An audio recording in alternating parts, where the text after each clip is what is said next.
Vamos lá, vamos seguir aqui, olha, vamos para o noticiário político, direto a Brasília, conversar com os nossos olhos e ouvidos na capital federal. O recesso parlamentar chegou ao fim e agora os congressistas terão muitas questões relevantes pela frente, entre elas, claro, a reforma da Previdência.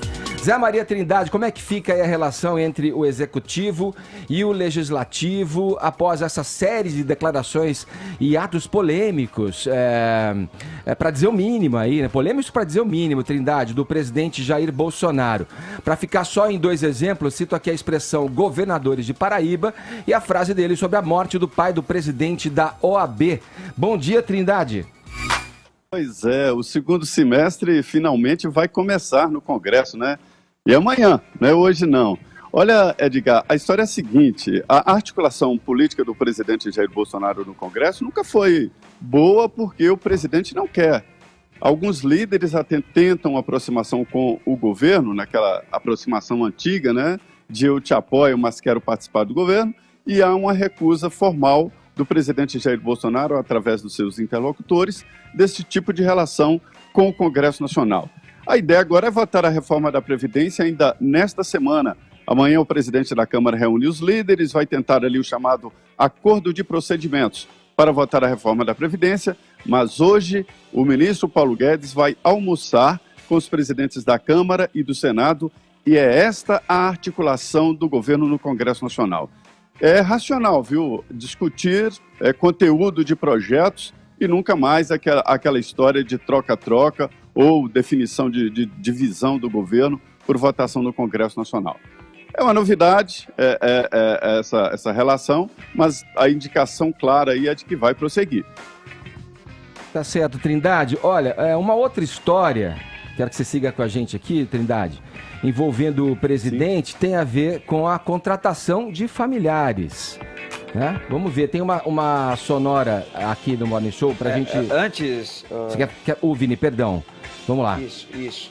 Antes até, para explicar melhor para o ouvinte aqui do Morning Show, o jornal O Globo, né, que fez este levantamento dizendo que o clã Bolsonaro, né, a família ali Bolsonaro, Carlos, Eduardo, Flávio Bolsonaro, nomearam 102 pessoas com laços familiares nos últimos 28 anos, os 28 anos que Bolsonaro esteve na Câmara dos Deputados, né? Ou seja, dos 286 assessores nomeados pelos 4, 35% tinham algum grau parentesco. Aqui é importante frisar, Edgar, que não são parentes apenas ali... Parentes diretos, né? Podem ser ali parentes de empregados também, de funcionários. E o Bolsonaro foi abordado por jornalistas em uma coletiva sobre este assunto. No primeiro momento ele até falou sobre isso, né? Ele falou, olha, eu não tenho 102 parentes, mas aí lembraram também o presidente que poderiam ser ali parentes de funcionários, e aí ele falou que não há problema nenhum nisso, até porque todos eles foram nomeados antes da lei imposta de nepotismo pelo Supremo Tribunal Federal. Vamos ouvir o que o Bolsonaro falou. Atenção para a imprensa, faz uma manchete que eu empreguei 102 com laços familiares. Eu não tenho 102 parentes. Não. Como é que eu botei 102 parentes no gabinete dos meus filhos? Dá para entender que tem uma mentira deslavada ali? Não, mas não sou parente. Dá para você... Peraí, eu já botei no meu gabinete parentes, já botei no passado, sim. Antes da decisão que nepotismo seria crime. Qual o problema? Pois é, e aí depois ele até relembrou casos, por exemplo, da mulher dele, a Michele, né, dizendo que conheceu ela quando ela ainda já era funcionária da Câmara, depois ela teve que se licenciar, da ex-mulher também, em que ele tinha empregado ali parentes dela antes dos dois se casarem, e depois ele falou também... Edgar, mais segunda mulher foi especificamente... assessora, né, Vini, do Carlos, se eu não estou enganado, exatamente, na Assembleia no Rio, né? Isso, e depois ele falou mais especificamente sobre o caso do Eduardo Bolsonaro, dessa possível indicação aí como embaixadora. Ele fez uma crítica à imprensa também, que a imprensa tem criticado muito esta indicação, chamando ele de fritador de hambúrguer, mas ele é um cara que já foi elogiado pelo próprio presidente dos Estados Unidos, o Donald Trump, e que ele acha que se ele quer indicar um filho é por competência. Ele até falou assim, olha, Aí os repórteres o questionaram, né? Mas tem a sabatina no Senado, você acha que isso vai passar pelos senadores? Ele falou, olha, eles podem até barrar, mas no dia seguinte eu posso demitir o Ernesto Araújo, que é o ministro de Relações Exteriores, e colocar o Eduardo lá. Pois é, o Zé, é uma frase bombástica aí, vai para usar aí uma expressão, porque tem à frente agora, no próprio Senado, Zé, toda a questão da tramitação da reforma, da Previdência. É uma relação que deve ser cultivada e não você jogar atrito, jogar areia ali numa situação que já não é fácil, na verdade, para o país e para o presidente. Vai ter que passar ainda pelo crivo do Senado. Falar uma coisa dessas aí dá um tom de tipo, aqui é de tudo posso. Como se fosse a minha casa. Eu acho dessa forma, nada digno, nada que conste dentro da liturgia do cargo de quem assume a chefia da nação, né, Zé? E só para complementar, Zé, ele pode fazer isso? Ele pode simplesmente colocar o filho no ministério sem gritaria? Sem que ninguém tente impedir? Que indicação política, acho que sim. É uma situação inédita, né? Um ministro me disse que conversou com o presidente e com integrantes da Comissão de Relações Exteriores do Senado, que vai em primeira mão votar, né, depois do plenário, e a ideia de que ele será aprovado. As contas feitas na Comissão de Relações Exteriores. O Senado ainda tem uma relação boa com o presidente Jair Bolsonaro e deve continuar. Será maioria simples, votação secreta no plenário do Senado. Eu, sinceramente, acho que é melhor nomear o filho para ministro das Relações Exteriores do que representante do Brasil nos Estados Unidos. Uma série de vantagens. Por exemplo, ele manteria o mandato, né? Por outro lado, também, como se sentiria o ministro das Relações Exteriores tendo um subordinado, né, e de segundo escalão, como chefiado, né? Fica muito complicado. Eu acho até que seria mais coerente. Sobre a nomeação, politicamente pode, porque há uma dúvida, na verdade, sobre isso. Secretário de Estado, né, secretário municipal, secretário de Estado e ministro, porque se tratam aí de cargos políticos. Aí o presidente poderia quebrar essa regra do nepotismo. Não é exatamente um emprego, né, mas poderia. Só dizer que existem algumas coisas assim que o Augusto traduz de isso não deve ser feito, né, que independe de legislação até, isso não se faz, né, indicar parentes, né, porque alguns deputados, senadores, integrantes do governo, podem entender que o cargo é dele, que ele faz o que quiser, que ele leva para casa, não é não. Ninguém é eleito para ser um ditador, é eleito o presidente, é eleito o governador e deputado. Os cargos são públicos e devem obedecer à regra de serem tratados de forma equilibrada, né? E a característica do presidente Jair Bolsonaro e do governo dele também é que não tem quadros, não vem de partidos, aí sobram espaços assim que são preenchidos dessa forma. Ô Zé, como que essa frase do Bolsonaro também é recebida pelo próprio Ernesto Araújo, né? Porque é uma frase que ele acaba tratando o ministro como se fosse descartável. Totalmente. É grave. Você viu que ele deu ali, o Freud explica essas voadas, né, de homofobia. Ele começou a falar homofobia, ele ia falar homofobia. Pois é mesmo, Zé, achei que só eu tinha notado e eu não quis dizer para não acharem que era coisa minha, da minha cabeça. Isso povoa, ou inconsciente. Mas Freud explica, de fato, ato falho o nome disso. Ato falho, Olha, é estranho, é muito estranho. Em condições normais de temperatura e pressão, assim, um ministro se sentiria desta forma, né, descartável e de certa forma, constrangedor, né, para ele. Constrangedor para ele. Sim. Valeu, Zé. Obrigado pelo papo, pelas informações. Bom trabalho aí em Brasília, viu? Muito bem, muito bom dia a todos. Complementando aí o que o Zé falou, bom, primeiro, só para não passar batido, a questão do nepotismo, que a gente já criticou aqui amplamente no Morning Show, né, é uma medida antiliberal, que vai na contramão da meritocracia, uma medida inclusive patrimonialista, né, reflexo da velha política, e de fato, se não é ilegal, como bem colocou o Zé Maria, via de regra é imoral, né? Só que eu queria aproveitar aí essa volta do recesso parlamentar, já que é uma excelente crítica para criticar o recesso em si, né? O trabalhador comum, né? Eu e você, a gente goza o quê? De 30 dias de férias por ano, ao completar um ano de trabalho. O parlamentar, ele preferiu tratar suas férias como recesso, e aí ele criou 2 períodos, né? O primeiro de 18 a 31 de julho, portanto 18 dias, esse agora do meio do ano, e tem um recesso muito maior, que é do dia 23 de dezembro a 1º de fevereiro, somando aí 41 dias. Então a gente está falando de 59 dias de férias, são 2 meses sem trabalhar, isso além dos feriados, das emendas de feriados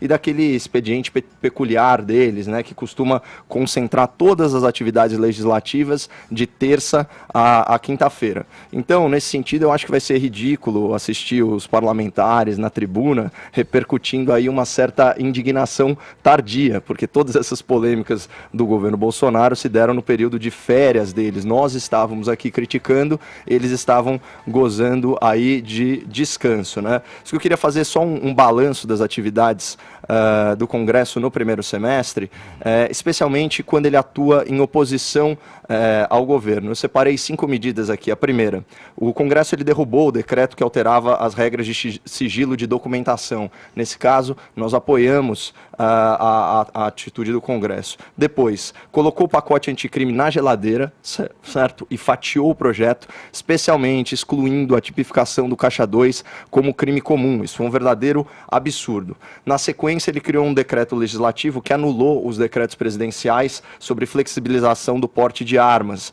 Na sequência, alterou a MP, né, da reforma ministerial ou administrativa, inclusive retirando o COAF do Ministério da Justiça e alocando de volta no Ministério da Economia. E, finalmente, desengavetou aquela PEC do orçamento impositivo, que engessou a capacidade de investimento do governo, obrigando o pagamento de emendas parlamentares de bancada, certo? Então, o que a gente pode extrair dessas atitudes, né? Esse é o Congresso mais independente da história recente, porque ele não tem, com a presidência da República, ele não tem vínculos financeiros, como era, por exemplo, o mensalão, e ele não tem vínculos fisiológicos, como era a ocupação de cargos no Executivo e o loteamento de ministérios para caciques dos diferentes partidos. Então, o fim do toma lá da cá, olha como é importante isso. O fim do toma lá da cá, ele reestabeleceu o equilíbrio entre os poderes, cada qual aí lutando pelos seus interesses, e de vez em quando, de vez em nunca, na verdade,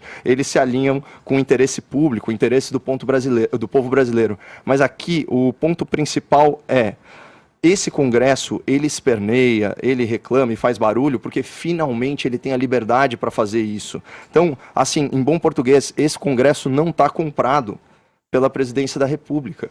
Esse é o ponto mais importante. Esse era o modus operandi do presidencialismo de coalizão que imperou por décadas e décadas no Brasil. Os desafios do Congresso para o segundo semestre, que é o que importa, né? O que vai ser feito de produtivo daqui para frente é o seguinte: aprovar a reforma da Previdência, que foi aprovada na Câmara só em primeiro turno.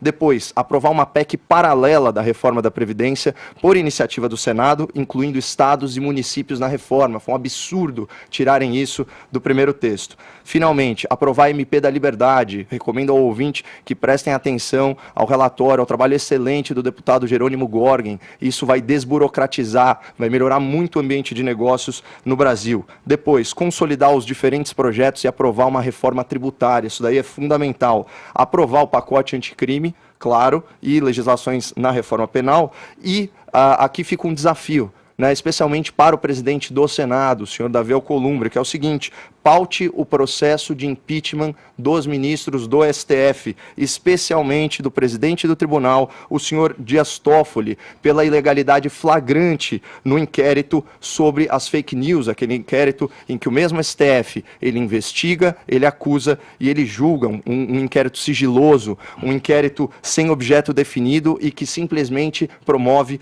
a censura. Tem três pedidos na tua gaveta, senador: o da deputada Janaína Pascoal, o do senador Alessandro Vieira e o do professor Modesto Cavalhosa. Então, há várias opções aí para você tocar esse projeto, e isso é o mínimo que a gente espera do Congresso no segundo semestre. Eu queria aproveitar aqui essa ocasião, frente a a fala do Zé Maria Trindade aqui para a gente, acerca das atitudes do presidente e como ele vem conduzindo. Não se sabe se com um método pré-determinado ou se pela própria natureza do presidente da República.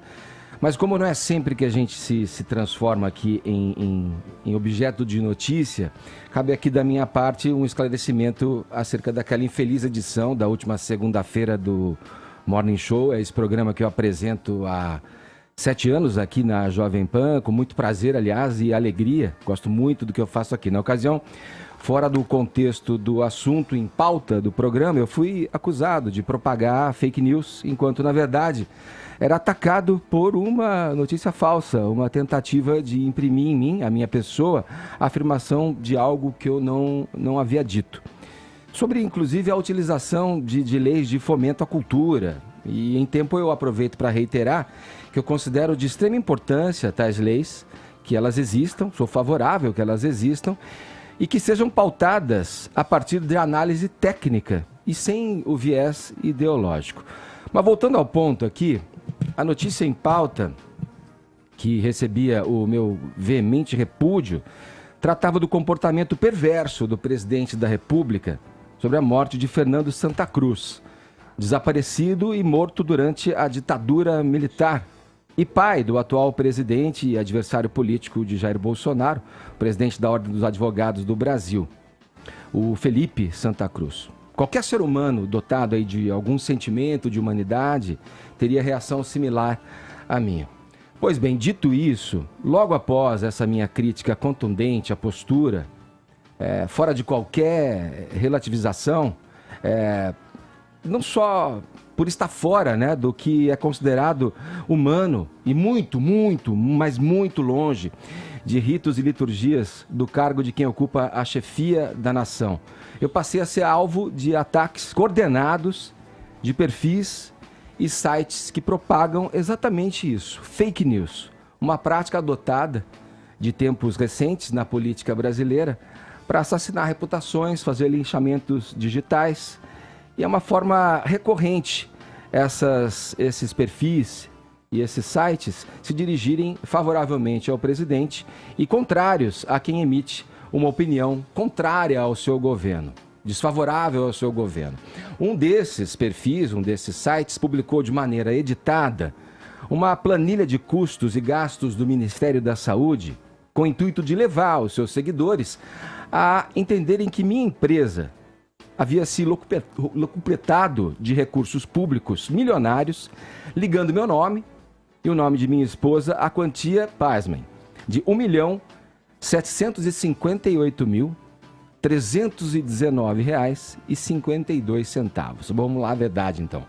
Trata-se da participação, sim, da minha empresa na prestação de serviços de locução, deste que vos fala, para uma ação de merchandising para o referido ministério no ano de 2017, da qual participaram também entre produtores, agências, veículos, entre os quais esta emissora tradicional, Jovem Pan, e esse que vos fala novamente, mais ainda centenas de fornecedores. A parte que me coube, na verdade, desse montante, foi uma ínfima fração. Para ser mais exato e preciso, R$3.000 por um trabalho, aliás, digno e honesto. Como sempre, tenho conduzido minha trajetória profissional ao longo de várias décadas de trabalho e do alto dos meus 54 anos de idade. Envergonhado deveria estar o senhor, presidente, que faz da política profissão não só sua, mas de 3 filhos há décadas e décadas, que empregou familiares e parentes de familiares ao longo da sua improdutiva carreira política, que usa helicóptero das Forças Armadas para conduzir parentes a uma festa particular, presidente, que gasta algumas centenas de milhares de reais para reformar o escritório da sua mulher. Acha tranquilo, né, que seu possível candidato a vice numa possível eleição no ano que vem gaste R$157 mil e que seja reembolsado com dinheiro nosso, dinheiro do povo, num tratamento dentário, que indica filho sem o devido preparo para o posto mais cobiçado da diplomacia brasileira. Olha, vergonha deve ter o senhor, frente a todas essas barbaridades que o senhor diz e frente a essa maneira torpe que vem conduzindo a nação brasileira. Eu queria recomendar aqui, como ensejo dessa minha fala aqui, uma reportagem do Estadão, da versão digital do Estadão, chamada Após ataques de Bolsonaro, boatos contra alvos do presidente ganham impulso nas redes. Essa matéria é do dia de ontem, é feita por Daniel Bramati e Alessandra Monerati, e dá bem o passo a passo de como as coisas são conduzidas nesse momento sombrio que a gente vive no Brasil. Ali nessa matéria você vai poder encontrar ataques falsos, fake news, contra o Instituto Nacional de Pesquisas Espaciais, o INPE, contra o presidente da Câmara dos Deputados, o Rodrigo Maia, acusando-o de não ser brasileiro, portanto de não estar apto a ocupar aquele posto. E há tantas outras pessoas que são críticas ao seu governo. Fica aí a minha recomendação e o meu desabafo. Agora